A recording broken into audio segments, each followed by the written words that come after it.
Hello guys, कैसे हैं आप सब। उम्मीद करता हूँ सब बढ़िया होंगे। गाइस, जैसा कि आप सबको पता है, जो हमारी क्लासेस चल रही थी वो एनसीईआरटी मैथमेटिक्स क्लास 10th की बोर्ड एग्ज़ाम के प्रिपरेशन पे चल रही थी, जहाँ पे हम क्लास 10th का बोर्ड एग्ज़ाम के सारे क्वेश्चन सॉल्व करवा रहे हैं। और आंसर में मतलब बोर्ड एग्ज़ाम में अपनी कॉपी किस तरह से लिखनी है, इसको भी हम देखते चल रहे हैं, है ना। और इसके साथ ही साथ हम इम्पॉर्टेंट क्वेश्चन भी देखते चल रहे थे। तो आज का जो हमारा लेक्चर होने वाला है, एक लेक्चर होगा class 10 NCERT mathematics class 10th की हिंदी मीडियम पे होगा, जहाँ पे हम क्वेश्चन नंबर आपका 5 और 6 यहाँ पे सॉल्व करेंगे। ये एक्चुअल में मैं क्या करता हूँ, क्वेश्चन को सेपरेट कर देता हूँ अलग अलग, लेकिन आप ये क्वेश्चन क्या सॉल्व करने लायक है नहीं, मतलब कि सॉल्व करने का पर्पस इतना है नहीं, इनको समझना बस है। इसीलिए मैंने क्या किया, क्वेश्चन नंबर 5, 6 और 7 वो 5 और 6 को एक साथ लिख दिया। अब यहाँ पे हम सॉल्व करते हैं, तो कॉपी पेन लेके बैठ जाइए। हाँ, तो अब हम आते हैं अपने अगले क्वेश्चन की तरफ, क्वेश्चन नंबर 6 की तरफ। क्वेश्चन नंबर 6 में आपको दिया गया था एक्चुअल में कि 6 की पावर n बतानी है। कि क्वेश्चन मैं पढ़ दे रहा हूँ उस क्वेश्चन नंबर 6। क्वेश्चन नंबर 6 लिखा हुआ है, सॉरी क्वेश्चन नंबर 5 लिखा हुआ है, जांच कीजिए कि किसी प्राकृत संख्या n के लिए, जांच कीजिए किसी प्राकृत संख्या n के लिए संख्या 6 की पावर n 0 पर समाप्त हो सकती है कि नहीं हो सकती। हमें बताना है, अगर मान लो 6 की पावर कोई भी संख्या ले लिया, 6 की पावर 4, 6 की पावर 9, ये कभी भी 0 बाय इसके लास्ट मतलब कि यूनिट डिजिट जो सॉल्व करेंगे 6 × 6 × 6, तो यहाँ पे लास्ट जो यूनिट डिजिट होगी वो 0 आएगी कि नहीं आएगी। हमें इस तरह से कुछ सॉल्व करना है, ठीक है। तो हम यहीं पे देखते हैं कि क्या ऐसी कोई 6 की ऐसी कोई पावर है जिसके यूनिट डिजिट में 0 आ जाए। अगर आपने 6 की पावर 10 ले ली तो 6 × 6 × 6 फिर देखते हैं क्या आते हैं ना। तो यहाँ पे देखिए हमें दिया है 6 की पावर n, तो हमने लिखा है यहाँ सोल्यूशन में 6 की पावर n का भाज्य गुणनखंड क्या होता है, 2 × 3।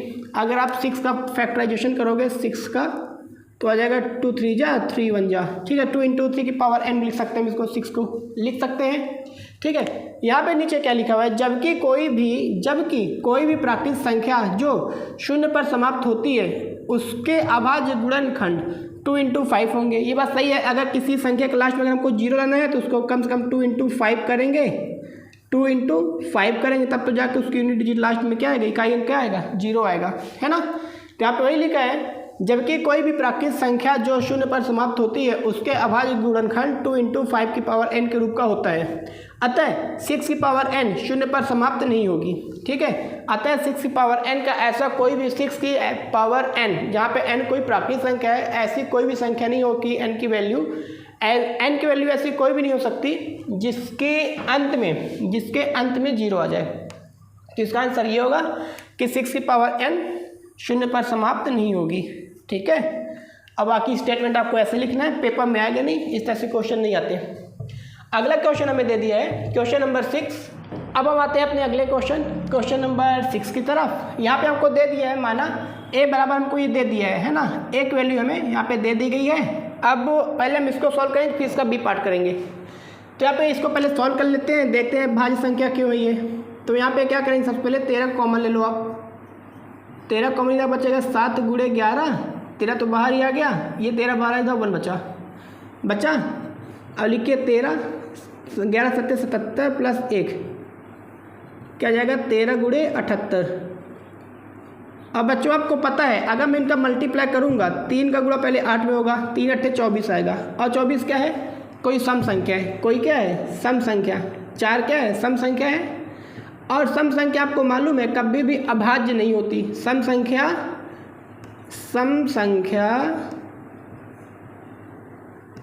कभी भी अभाज्य नहीं होती, 2 के अलावा। कोई बच्चा ऐसा ना बोल दे कि सर 2 तो अभाज्य होती है ना। तो सम संख्या कभी भी अभाज्य नहीं होती 2 के अलावा। 2 को छोड़कर ऐसी कोई भी सम संख्या नहीं होती, ऐसी कोई भी सम संख्या नहीं है जो कि अभाज्य हो।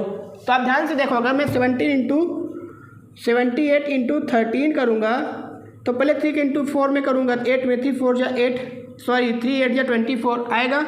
यहाँ पे क्रॉस करूँगा, जो भी प्लस करूँगा यहाँ पे लास्ट यूनिट डिजिट में भी 4 ही रहेगी, इकाई का अंक मेरा 4 ही रहेगा। ठीक है, इधर क्या आ रहा है उससे मतलब नहीं है, इधर मतलब नहीं है, यहाँ पे कई अंक क्या आ गया 4 आ गया। इसका मतलब कि इसके जो गुणनखंड होंगे एक से अधिक होंगे, सम संख्या है, क्या एक सम संख्या है और सम संख्या कभी भी अभाज्य नहीं होती, इसलिए हम यहाँ पे लिख सकते हैं अतः यह एक भाज्य संख्या है, अतः यह एक भाज्य संख्या है। इसको हटा दे रहा हूँ मैं, है ना, नोट कर लेना, नोट करने लायक था नहीं, हालांकि समझाया व्यवस्था से रफली, ठीक है। अतः एक भाज्य संख्या है क्योंकि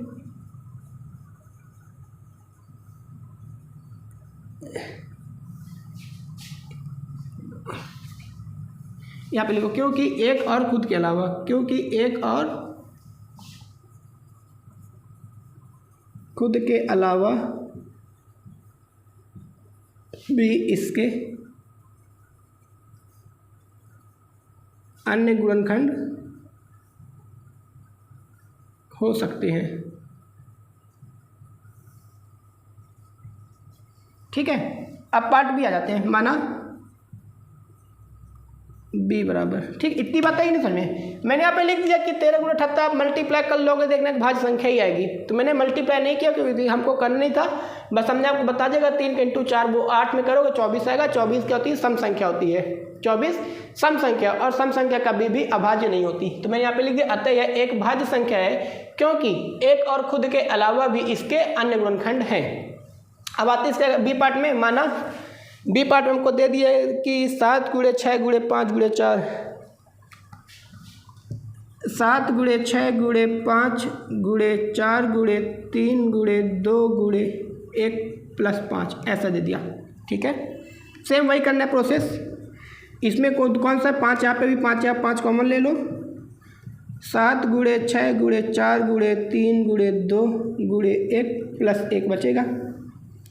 अगर इसको सॉल्व कर दें तो आ जाएगा, पूरा कर दें अगर, तो 2 उल्टा कर रहे हैं, 1 दुक्के 2, 2 तिया 6, 6 चौको 24, 24 छंग 24 छक्का हो जाएगा आपका, 24 छक्का, 6 चौको 24, 6 दूनी 12, 13 14, ठीक है। 144 × 7 कर दो, 144 × 7 कर दो,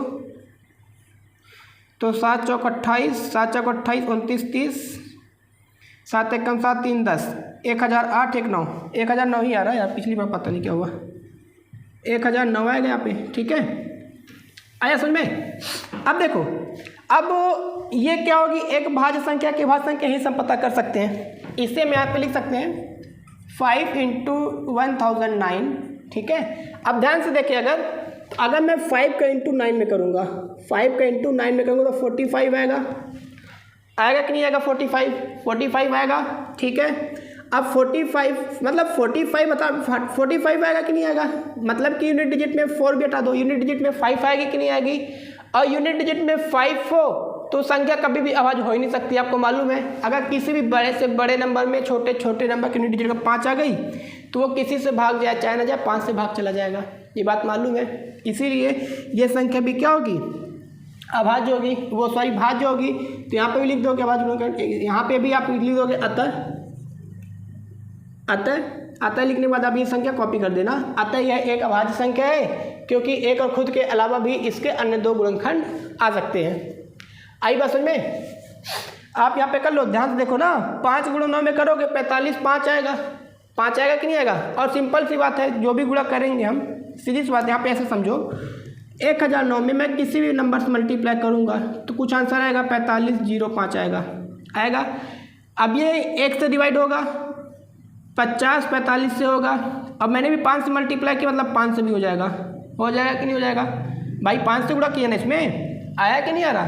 तो इसका मतलब कि इसमें एक से ज़्यादा गुणनखंड है कि नहीं, वो खुद एक और खुद के अलावा भी किसी संख्या डिवाइड हो रहा कि नहीं हो रहा है ना, इसलिए क्या होगी, भाज्य संख्या होगी। आप ये स्टेटमेंट लिख देना, ठीक है। अब हम आते हैं अपने अगले क्वेश्चन की तरफ, क्वेश्चन नंबर 7 की तरफ, जो कि हमारे एक्सरसाइज 1.1 का लास्ट क्वेश्चन है। तो please pause the video and note it down, please pause करें और नोट करें।